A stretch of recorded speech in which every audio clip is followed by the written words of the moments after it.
దివాలా తీసిన సంసారాన్ని అప్పుల పాలు చేసి ఏం అర్థం కాకుండా గందరగోళం చేసి అప్పులు చేసుడే కాదు అడ్డగోలుగా తప్పులు కూడా చేసాడు. ఏడిపోయినా ఇజ్జత్ లేకుండా ఢిల్లీకి పోతే ఇజ్జత్ లేదు, గల్లీకి పోతే ఇజ్జత్ లేదు, పక్క రాష్ట్రానికి పోతే ఓయమ్మ ఇటు తెలంగాణలో ఇంతో మాట్లాడితే ఏం అడుగుతాడో అన్నట్టుగా తప్పించుక తిరిగే పరిస్థితి ఉండే. అట్లా సంసారం మొదలుపెట్టి 30 నెలల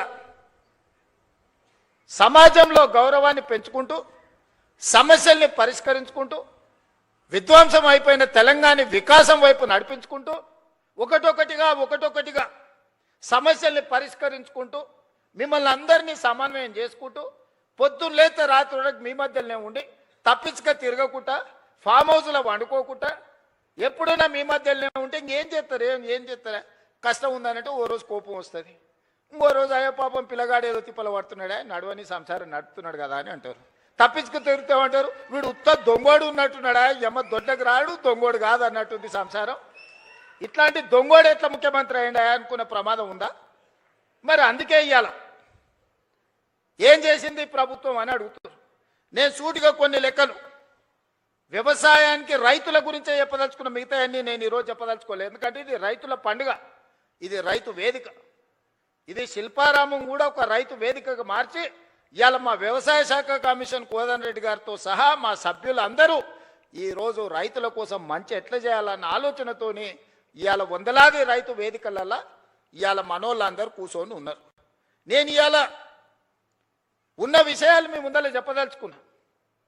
మీకు చెప్పకపోతే మీరు ఊరికెళ్ళి ఊర్లో మన పాలెళ్ళకో లేకపోతే మన దగ్గర ఉన్న వ్యవసాయ మన సహచరులకు చెప్పకపోతే ఈ సమస్య అనేది ఇట్లనే జటిలంగా మారుతుంది.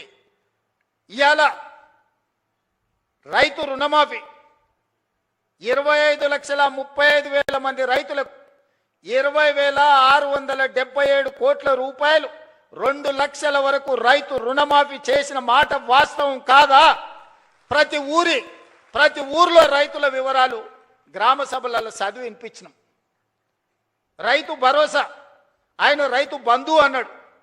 ఆ రైతు రాబంధు మీకు బకాయి పెడితే ప్రభుత్వం వచ్చిన ఎంబడే నెల తిరగక ముందే 7,000 కోట్ల రూపాయల పాత బకాయిలు మేం చెల్లించినాం. రైతు రాబంధువు మీ నెత్తి మీద పెట్టిపోతే నేను వచ్చి కట్టిన ఒడ్లు సివిల్ సప్లైస్ కార్పొరేషన్ కొని బకాయిలు పెట్టిపోతే ఉత్తమ్ కుమార్ రెడ్డి గారు వచ్చి ఈరోజు ఆ ఒడ్ల పైసలు ఆనాడు 2023 నాడు మీకు చెల్లించడం జరిగింది.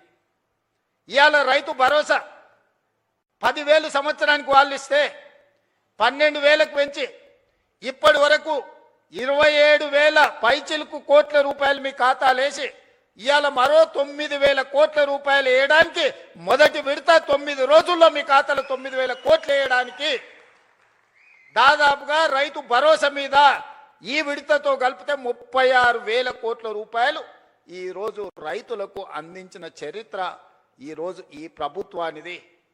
అదేవిధంగా కాంగ్రెస్ వస్తే కరెంటు ఉండదు, కాంగ్రెస్ వస్తే రైతులకి కరెంటు కష్టాలన్నారు. ఉచిత కరెంట్ ఎవరయ్యా కనిపెట్టింది? ఈ దేశంలో ఎవరికన్నా రైతులకు ఉచిత కరెంట్ ఇవ్వాలన్న ఆలోచన వచ్చిందా? ఆనాడు డాక్టర్ వైఎస్ రాజశేఖర రెడ్డి చేవెళ్ల నుంచి ఇచ్చాపురం వరకు పాదయాత్ర చేసినప్పుడు తెలంగాణ రైతాంగం అందరూ కాలిపోతున్న మోటార్లు పేలిపోతున్న ట్రాన్స్ఫార్మర్లు చూపించి మా రైతుల కన్నీళ్లు తీరవాలే, తెలంగాణ వ్యవసాయం మొత్తం కరెంటు మోటార్ల మీద ఆధారపడ్డ వ్యవసాయం అంటే కాంగ్రెస్ పార్టీ ఎన్నికల మేనిఫెస్టోలో పెట్టి ఉచిత కరెంటుని దేశంలో కనిపెట్టిందే కాంగ్రెస్ పార్టీ. ఉచిత కరెంటు కాంగ్రెస్ పార్టీ పేటెంట్. ఏ సన్నాసన్న ఉచిత కరెంటు మాది అన్నాడంటే మా అక్కలు చీపిరి కట్ట మలిపి కొడతారు. ఆ ఎల్ల చాలా మంది అన్నారు ఉచిత కరెంట్ అంటే బట్టలు ఆరేసుకోవాల్సి వస్తుందని. ఇచ్చి చూపించి రాజశేఖర రెడ్డి గారు 2004 ముఖ్యమంత్రిగా ఎల్బీ స్టేడియంలో ప్రమాణ స్వీకారం చేసినప్పుడు 7 గంటల ఉచిత కరెంటుతో పాటు వందలాది కోట్ల రూపాయలు రైతుల కరెంటు బిల్లులను రద్దు చేసి లక్షలాది మంది రైతుల మీద ఉన్న క్రిమినల్ కేసెస్ రద్దు చేసిన సంతకం, మొట్టమొదటి ఫైల్ మీద సంతకం ముఖ్యమంత్రిగా వైఎస్ రాజశేఖర రెడ్డి గారు కాంగ్రెస్ పార్టీ 2004 సంవత్సరంలో సంతకం పెట్టింది కాంగ్రెస్ పార్టీ కాదా?